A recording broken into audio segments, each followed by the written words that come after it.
हजरत अमीर हमजा फरमाते हैं अभी कलमा नहीं पढ़ते थे, कहते मैं शिकार के लिए गया था, वापस आया तो वाकया ये हुआ कि नबी करीम अलैहिस्सलाम ना कोहे सफ़ा की पहाड़ी की तरफ जा रहे थे तो रास्ते में अबू जहल आ गया। उसने हुजूर को ना बुरा भला कहा। मेरे नबी करीम अलैहिस्सलाम ने ना आज उसके जवाब में खामोशी इख्तियार की। खामोशी बहुत बड़ा तूफ़ान होती है, चुप रहना बहुत बड़ा तूफ़ान होता है। हुजूर खामोश हो गए मुकम्मल, कोई बात नहीं। हुजूर देर तक खामोश रहे। नबी करीम अलैहिस्सलाम जब खामोश रहे तो सर पिटाया और उसके हाथ में डंडा था, हुजूर के सरे अकदस पर दे मारा। हुजूर कुछ नहीं बोले, खामोश रहे, सर पे हाथ रखा, घर तशरीफ ले गए। वो लौंडी देख रही थी। नबी करीम अलैहिस्सलाम तशरीफ लाए हज़रत खतीजा के घर।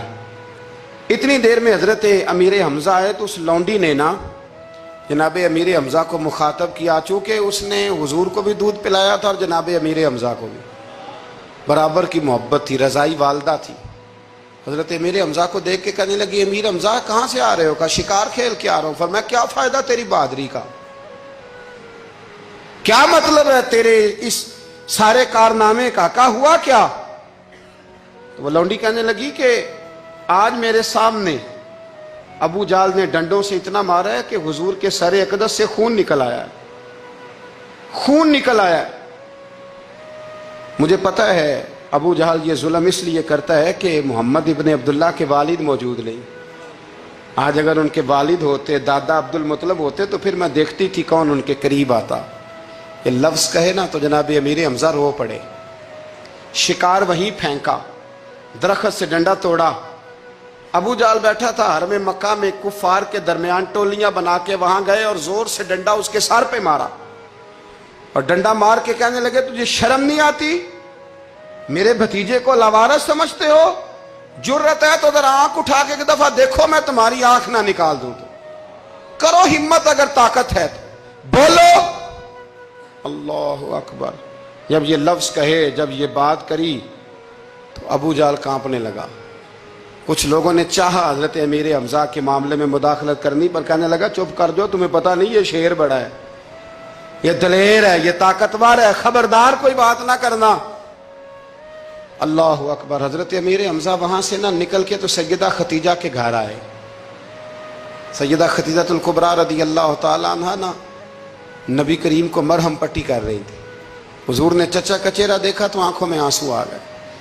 हजरत अमीर हमज़ा भी रोए और कहने लगे भतीजे खुश हो जा, मैं उसका सर फोड़ आया हूँ। इतनी जोर से मारा है कि उसको हिम्मत नहीं हुई बात करने की। हजरत अमीर हमज़ा के जवाब में महबूब फरमाने लगे चचा मैं अबू जाल का सर फोड़ने से तो खुश नहीं ना होता। कहा आप कैसे खुश होते हैं? फरमाया आप कलमा पढ़ जाए मैं खुश हो जाऊंगा।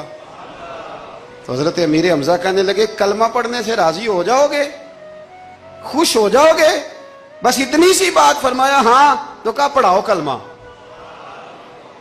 पढ़ाओ कलमा। हजरत महबूब करीम ने कलमा पढ़ाया और जनाब अमीर हमज़ा उसी वक़्त मुसलमान हो गए। एक सुनार के बारे में आरफ रूमी ने लिखा है कि वो ना उसने बे औलाद था तो उसने एक बच्चा लेके पाल लिया। तो बच्चा उसको बाप कहता था, उसकी बीवी को माँ कहता था। उन्होंने ले पालिक बच्चा था और ये लोग जिनकी औलाद नहीं होती तरस जाते हैं, कई दफ़ा तरसे हुए लोग थे। बच्चे को ले लिया, पाला, वो बच्चे ने भी हद कर दी फर्मा बरदारी की। अब वो जवान हो गया और बड़ा खूबसूरत जवान हुआ। वो सुनार कहता है कि सारी ज़िंदगी मैंने सफाई में, नेकी में गुजार दी। एक दिन दुकान के पे एक औरत आई तो वो कहने लगी ये चूड़ियाँ मुझे खुद से आप पहना दें। वो कहता है मैंने जब उसका हाथ पकड़ा तो मेरे दिल में गलत ख्याल आ गया, मैंने गलत नज़रिए से उसका हाथ पकड़ा और जब मैंने उसका वो हाथ उस नज़रिए से पकड़ लिया, थाम लिया, बहरहाल वो चली गई, लेकिन वो मेरे जहन के अंदर नापाकी आ गई। तो मैं घर गया तो मेरी बीवी बाहर खड़ी थी और रो रही थी, तड़प रही थी। मैंने उसे कहा क्या हुआ? तो वो कहने लगी कि बच्चा सारी ज़िंदगी फर्मा बरदार रहा, मैंने माँ बन के पाला, पर आज उसने गलत जहन से मेरा हाथ पकड़ लिया है और मैं तड़प गई हूँ, टूट गई हूँ कि ये अगरचे ले पालक था, किसी का था, पर मैंने तो पुत्र समझ के पाला था, ये क्या हुआ? वो कहता मेरी चीख निकल गई। तो मैंने उसे कहा कि ये उसकी गलती नहीं, ये मेरी गलती है। मैंने बाहर आज नज़र गंदी की है तो रब ने मुझे सज़ा दी, ये मुझे सज़ा मिली है। तू किसी की बहन को फूल भेजना चाहता है तो अगर उसी रात तेरी बहन को फूल आ गया तो किसी की बेटी पर गंदी नज़र डालता है तो अगर ये तेरे घर में ये कर्ज चुकाना पड़ा। वो एक दोस्त है तो वो पसंद की शादी कर रहा था उसके घर में, तो उसकी बहन ने कहा है उससे, उसकी बहन ने कहा, उसने कहा भाई तू मर्जी की शादी कर रहा है, मेरा अब्बा अपनी पगड़ी तेरे पैरों में रखता है, माँ दुपट्टा रखती है कि बेटे हम तबाह हो जाएंगे ना कर, और आज अगर तेरा ये हाल है तो फिर मुझे भी इजाजत दे, मैं भी मर्जी की शादी करूँ। तो वो कांप गया बुरी तरह से। वो कहता है ये तू क्या कह रही है? उसने कहा तू तेरे लिए अगर ये जायज है तो मेरे लिए कैसे मना हो गया? तो ये कोई मुहज्जब कौमें नहीं जो ऐसे करती हैं, ये कोई तालीम याफ्ता होने की या गोरा चिट्टा होने की अलामत है?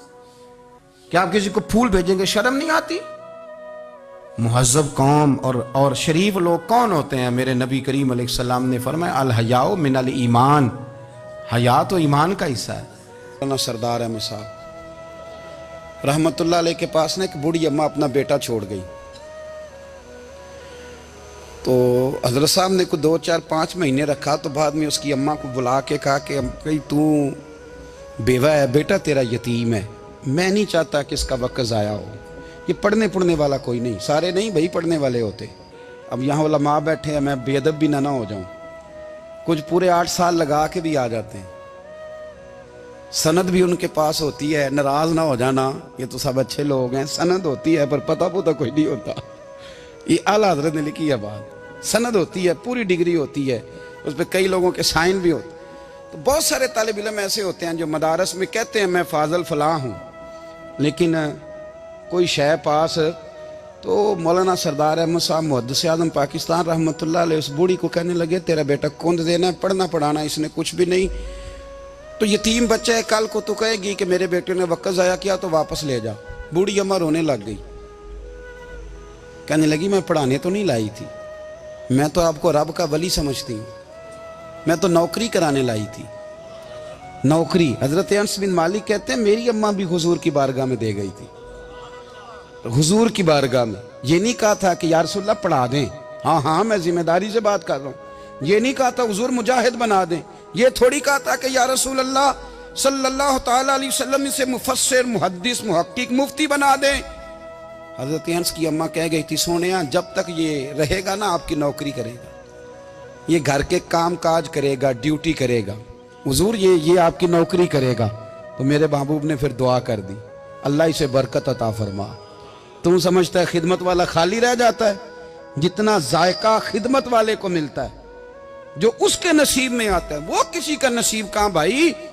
हजरत अनस कहते हैं हुजूर ने दुआ कर दी बरकत की, मुझे तो खेती बाड़ी आती भी नहीं थी, पर लोगों के बाग में साल में 1 दफा फल लगता था, मेरे बाग में 2 दफा लगता था। हुजूर ने दुआ कर दी अल्लाह इसे औलाद दे। फरमाते हैं मेरे बेटे, मेरे पोते, मेरे नवासे, मेरी बेटियां, फरमाते हैं मैं जिंदा हूं और मेरी 100 औलादे मौजूद हैं। परेशान हो गया 100 सुन के बच्चे 2 ही अच्छे, 100 औलादे मेरी मौजूद हैं। हजरत अनस बिन मौलाना सरदार अहमद साहब के पास ना छोड़ गई बच्चा, कहने लगी हजरत जी मैं को पढ़ाने के लिए थोड़ा छोड़ गई हूँ, मैं तो इसलिए छोड़ के गई हूँ कि आप मेहरबानी करें खिदमत कराएं। तो हजरत जी कहने लगे कोई ऐसा काम ही नहीं, खिदमत वाला क्या कराऊं? कहने लगी पट्ठे पवा लिया करो जी। हूँ लड़ पेंदे ने, कहने ने बच्चे काम कर दें मदरसे का। हालांकि अब कहाँ बच्चे काम करते हैं, अब तो गुजर गया दौर, अब तो बच्चे काम कराते हैं। अब बच्चे भी नाराज हो रहे हैं, घूर घूर के देख रहे हैं। सही कह रहा हूँ आपको, बच्चे काम कराते हैं, बच्चे कहाँ काम करते। कहने लगी ये चारा डाले करेगा आपकी भैंसों को। तो हजरत ने उसको कहा कि बीबी चारा मेरी भैंसों को डालने के लिए मैंने बंदा रखा हुआ है, तो तू जा ले जा। कहने लगी हाथ बांध के हुजूर मेहरबानी करें रख ले, चारा डालेगा। और पुत्र तवज्जो से चारा डालना हजरत की भैंसों को। रोने लगी, हजरत ने रख लिया, महीने का खर्चा भी देते। शाम को ना वो सारा दिन काम करता, शाम को आके पैरों में भी बैठ जाता, हजरत जी लाएं तेल थोड़ा सा, पैर ना दबा दूं। 8 साल साथ वाले पढ़ते रहे, ये बेचारा नौकरी करता रहा, मेरा रूप भी नहीं ते मेरा रंग भी नहीं, और मैनू यार मनान दा टंग भी नहीं। कभी कभी ना हजरत बिलाल हबशी फारग होते ना, तो नबी पाक की बारगाह में अर्ज करते हुजूर कोई काम तो नहीं, सारे हो गए, हुजूर जाऊं जरा, चले जाते। एक दिन सलमान फारसी कहने लगे या रसूलल्लाह ये बिलाल कहाँ जाता है? फरमाया जा देख के तो आ। हजरत सलमान वापस आए तो आके रोने लगे, कहने लगे सोनिया जब यहाँ से जाता है ना तो जाके सैयदा फातिमा की चक्की पीसनी शुरू कर देता, बीबी साहबा के काम करने लगता है, घर में जाके स्नैन की ड्यूटी करता है, वहाँ भी काम यहाँ भी काम। वो चारा डालता रहा, उसने चारा डाला। हजरत मुहद्दिस आदम की भैंसों को दस्तार फजीलत का वक्त आ गया, सारे पगड़ियाँ सजा के आ गए, आज दस्तार होगी। ये ना पीछे होके बैठ गया, चूंकि पढ़ा ही नहीं था तो दस्तार का है कि दस्तार तो उसकी जो पढ़ेगा, हमने तो पढ़ा ही नहीं, हमने तो यार पढ़ा, घर पढ़ा, ड्यूटी करी। हजरत मुहद्दिस आदम रहमतुल्लाह अलैह के यहाँ जब ऐलान होने लगा ना कि अब दस्तार होगी, तो हजरत ने पहला ऐलान उसका फरमाया। तो मजा वाला बंदा कपड़े भी कदी कदी बदल दे ना, वो कहता है जिस हाल में भी था मैं पलट के देखने लगा कि पढ़ा पढ़ाया तो है, कोई शय नहीं, तो ये माजरा क्या है। पीछे से उठ के आए तो कहते हैं बाकियों की दस्तार किसी आलिम ने की, किसी सूफी ने की, लेकिन ये भैंसों को चारा डालने वाला जब आया तो मुहद्दिस आदम ने फरमाया पगड़ी के बाल को कोई हाथ ना लगाए, ये सारी दस्तार मैंने करनी है।